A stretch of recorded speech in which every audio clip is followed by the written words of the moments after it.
रात घिर आई थी। सोनल के स्लीपर कोच में उसके अलावा बाकी सभी सवारियां गहरी नींद में थीं।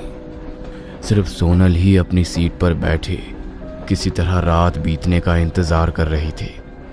अचानक उसका ध्यान सामने बैठी एक औरत पर गया जो उसे ही घूरे जा रही थी। औरत के कपड़े और हाव भाव कुछ अजीब नजर आ रहे थे। उसके गले में काले मोतियों की बड़ी सी माला थी, आंखों में मोटा काजल और हाथों पर गहरा लाल कुमकुम रचा हुआ था। पहली बार ससुराल जा रही हो? जी हाँ, लेकिन आपको कैसे पता? नींबू मिर्च साथ लाई हो? क्या? नहीं, क्यों? उससे क्या होता है? बूढ़ी औरत सोनल की तरफ झुकी और फुसफुसाते हुए बोली, नई दुल्हन पर नजर टिकी होती है उनकी। किसकी?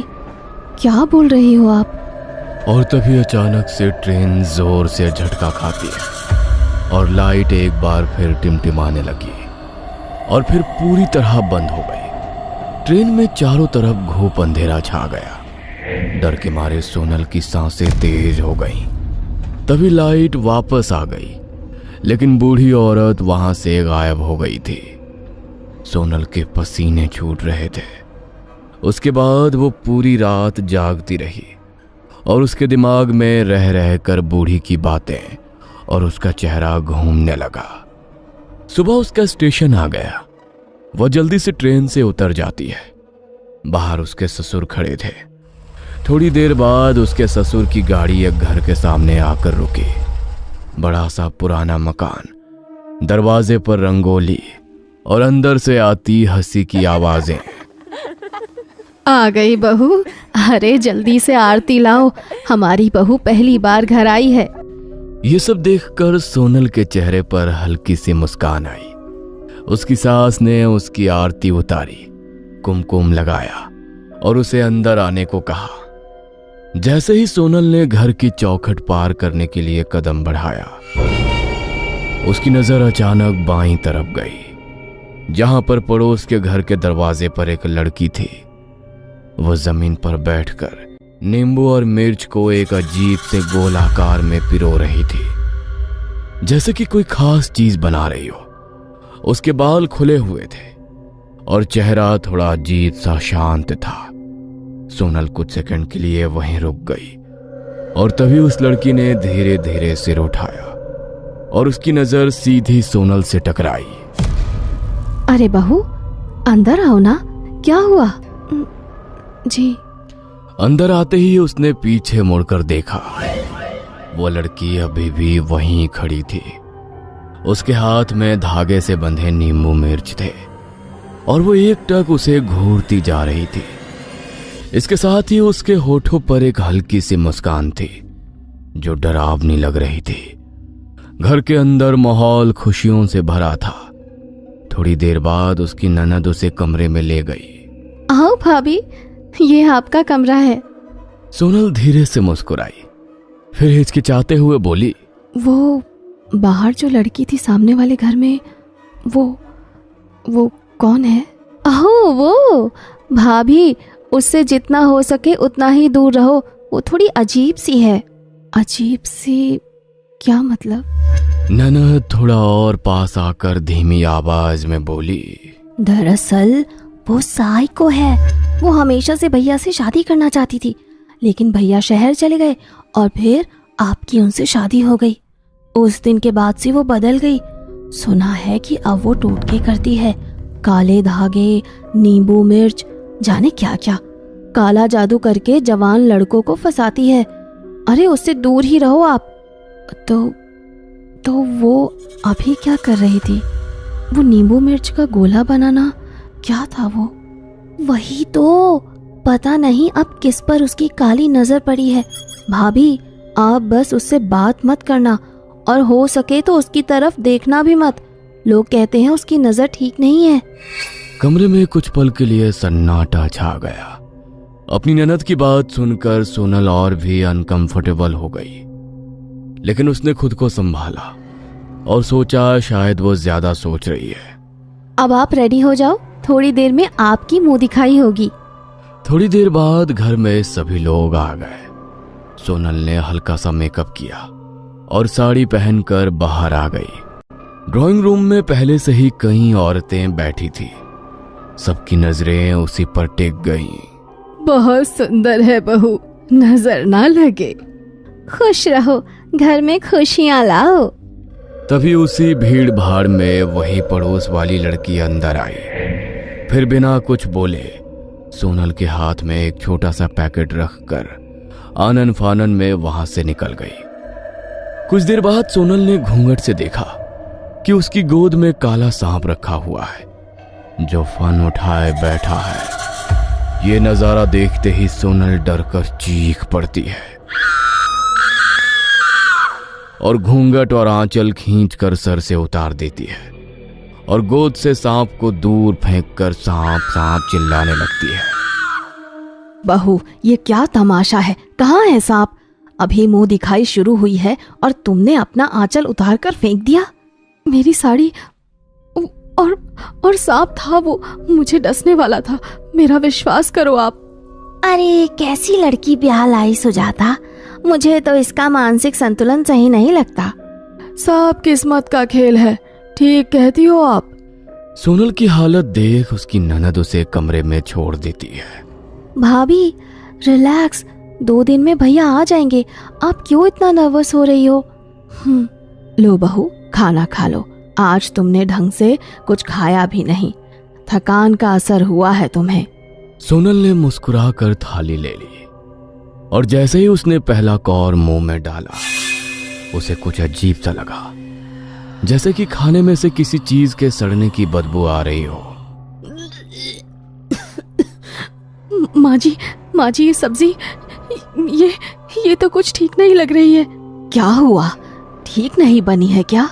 सोनल ने तुरंत बात संभाल ली। नहीं, ठीक है। उसने जबरदस्ती पूरा खाना खाया, लेकिन हर कौर के साथ उसे वही अजीब सा एहसास होता रहा। फिर थकी हुई सोनल बिस्तर पर लेट गई और कब उसकी आंख लग गई उसे पता ही नहीं चला। रात के ठीक 3 बजे अचानक से उसकी आंख खुल गई और कमरे में गहरा सन्नाटा था। उसका गला प्यास से सूख रहा था। वो धीरे धीरे उठी और पानी लेने के लिए कमरे से बाहर निकल गई, मगर जैसे ही उसने बाहर कदम रखा उसके पैरों के नीचे ठंडा सा कुछ महसूस हुआ। ये क्या है?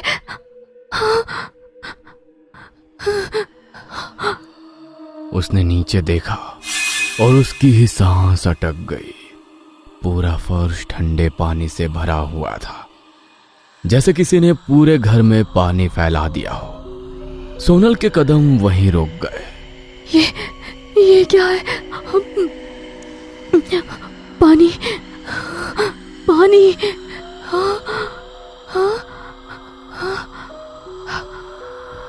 उसका दिल जोर जोर से धड़कने लगा।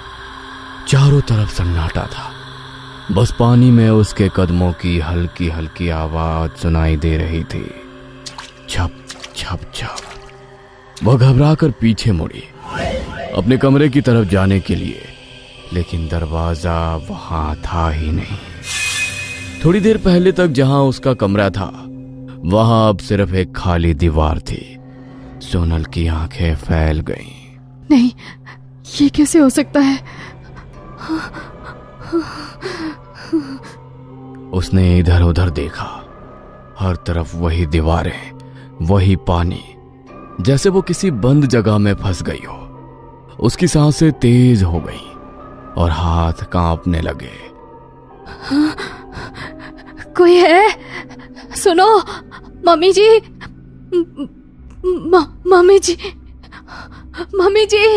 मम्मी जी। उसने जोर से चिल्लाने की कोशिश की, लेकिन उसके गले से आवाज ही नहीं निकली, जैसे किसी ने उसका गला कसकर पकड़ रखा हो। सोनल ने अपना गला पकड़ लिया।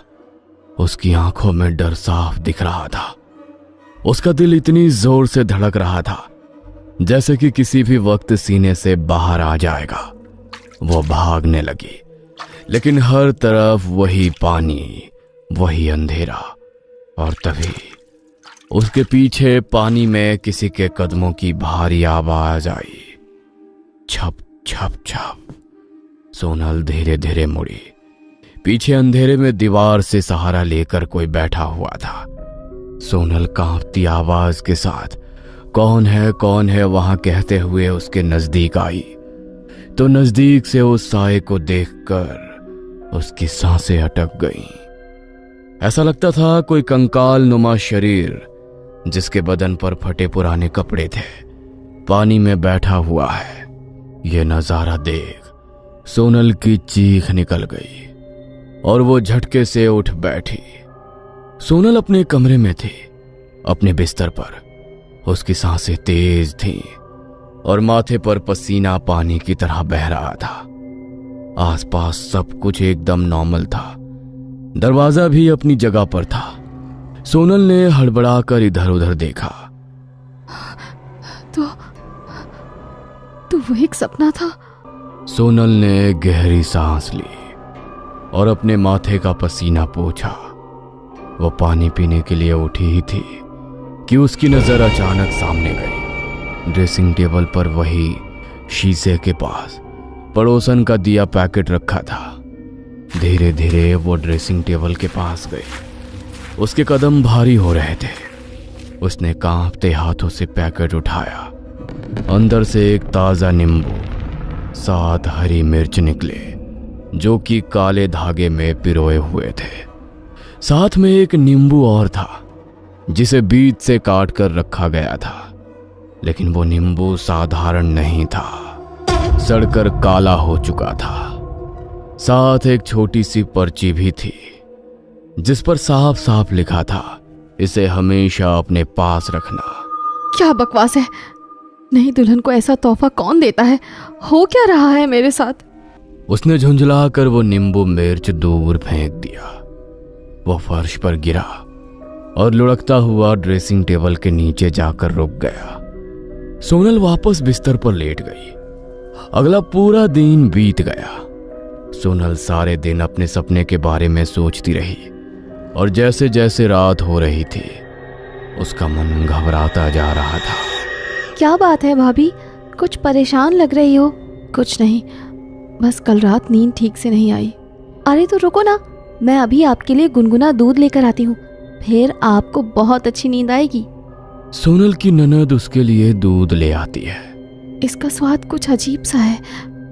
कल खाने से भी गंदी बदबू आ रही थी। ये सब मेरे दिमाग का वहम है या कुछ और? अरे भाभी, क्या सोच रही हो?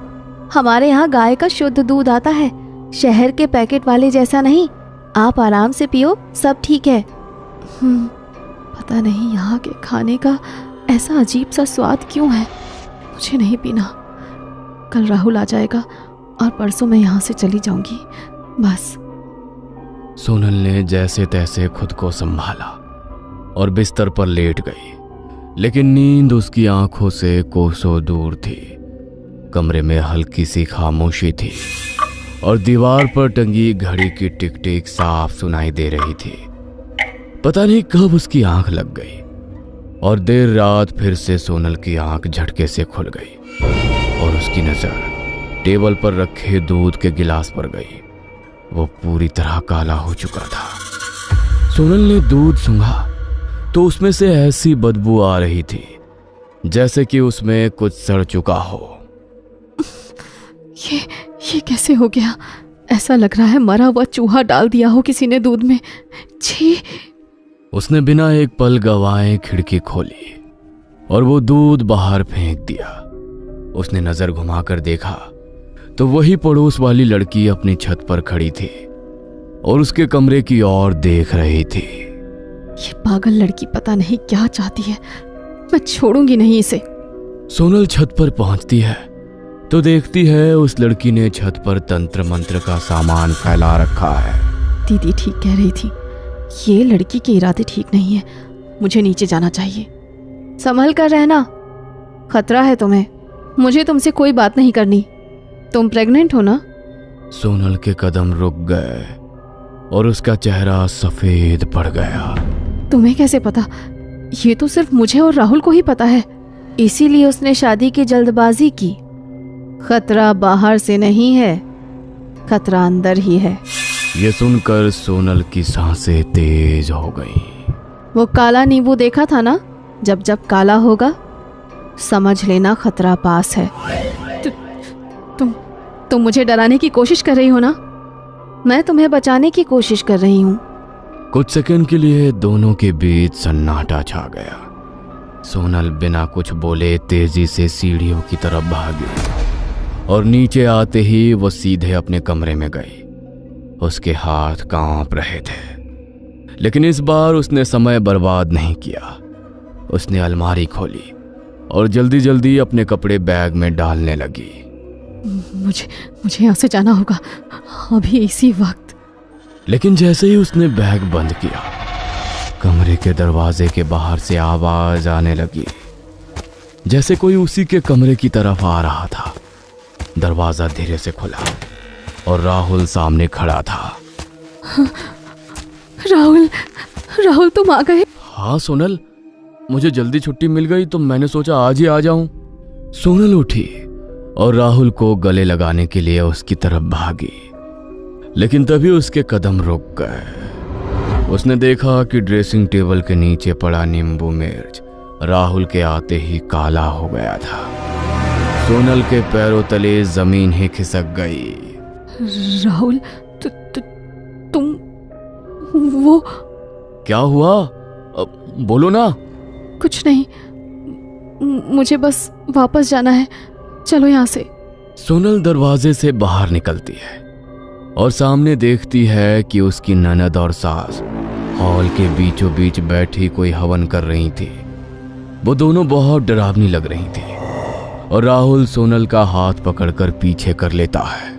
अभी नहीं सोनल, हम बाद में घर जाएंगे। नहीं, मुझे अभी जाना है, तुम यहीं रुको। अब मैं इस पागलपन का हिस्सा नहीं बन सकती हूँ। सोनल फिर से बाहर जाना चाहती है, लेकिन तभी राहुल उसे पकड़कर अंदर बेड पर धकेल देता है। मैंने कहा ना, हम कहीं नहीं जाएंगे, चुपचाप यहीं पड़ी रहे, वरना अच्छा नहीं होगा। राहुल का ये बदला अंदाज देखकर सोनल चौंक जाती है। मैं यहाँ एक पल नहीं रुकूंगी, यहाँ मेरे बच्चे को खतरा है। चाहे मैं इस खिड़की से नीचे कूद जाऊं, लेकिन इस घर में नहीं रुकूंगी।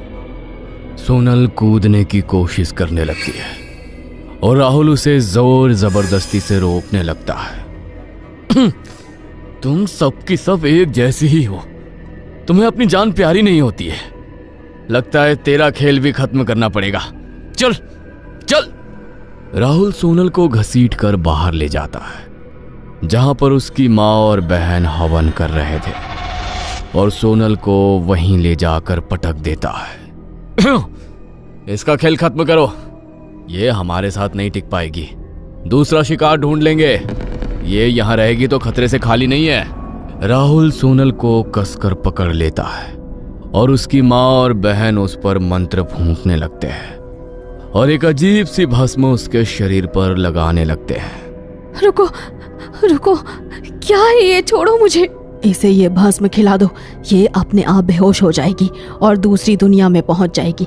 जैसे कि हम इसके खाने में मिलाकर दे रहे थे, उसके बाद ये खुद ही पागल हो जाएगी और हमें ज्यादा कुछ नहीं करना पड़ेगा। राहुल सोनल का मुंह पकड़ लेता है और उसकी बहन सोनल के मुंह में जबरदस्ती भस्म डालने लगती है। तभी कोई पीछे से राहुल का कॉलर पकड़ता है। राहुल घबराकर मुड़ता है तो देखता है कि पड़ोस की लड़की पुलिस लेकर आ गई थी। पुलिस? तेरे खिलाफ पहले भी 2 बार कंप्लेन आई थी, लेकिन सबूत ना होने के कारण तू बच गया, मगर आज तू रंगे हाथ पकड़ा गया है। अब तो तू लंबे वक्त के लिए अंदर गया। पकड़ो इसे और इसके पागल परिवार को। पुलिस वाले राहुल और उसके परिवार को पकड़ लेते हैं। इधर सोनल को बहुत खांसी आ रही थी।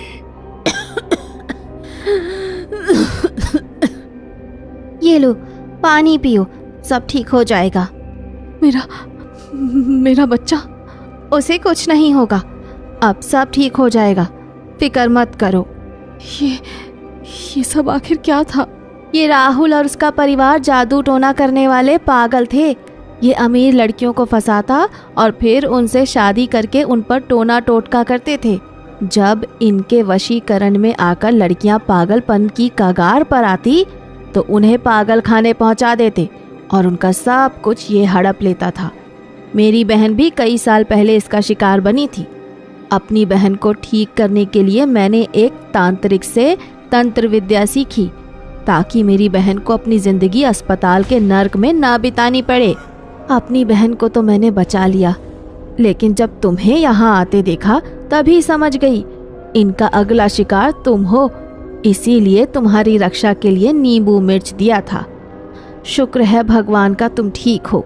सोनल को अपने कानों पर यकीन नहीं हो रहा था, लेकिन आज उसे एक नई जिंदगी मिली थी। तुम्हारा बहुत बहुत शुक्रिया। तुमने मेरी और मेरे बच्चे की जान बचाई, वरना पता नहीं आज क्या हो जाता।